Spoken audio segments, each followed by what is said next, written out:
Buri wese agira ibibazo mu buzima, ndetse twanavuga ko buri wese agira ibibazo. Mbese wari uzi ko hari ushobora kugufasha kujya ku byifuzo byawe? Nimwubure amaso yanyu murebe hejuru.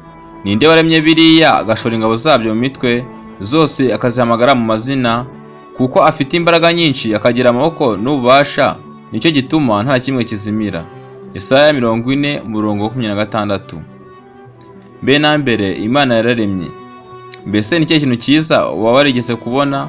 Ahari wenda ni ikirere gisazemo inyenyeri, inyanja ifite ibara ry'ubururu, cyangwa se inseko maso y'abantu buzuye umunezero. Ese hari ubwo ujya wibaza aho ibyo bituruka? Mbe na mbere Imana yaremye ijuru n'isi. Isi yari idafite ishusho, yariho ubusa, umwijima uri hejuru y'umuhengeri, maze umwuka w'Uwiteka agendagendaga hejuru y'umuhengeri. Imana iravuga iti habeho umucyo. Umucyo ubaho. Imana ibona ko umucyo ari mwiza. Imana itandukanya umucyo n'umwijima. Imbaraga z'ijambo rye nizo zaremye isi. Yaravuze maze habaho ibirere, inyanja n'ubutaka. Izuba, ukwezi n'inyenyeri bimurika umucyo wabyo mu isanzure. Ijambo rye ryujuje mu nyanja, isanzure no ku butaka inyamaswa z'uburyo butandukanye, maze Imana ibona ko ari byiza. Itangiriro igice cya mbere umurongo wa 1-4, umurongo wa 22 ndetse na 31.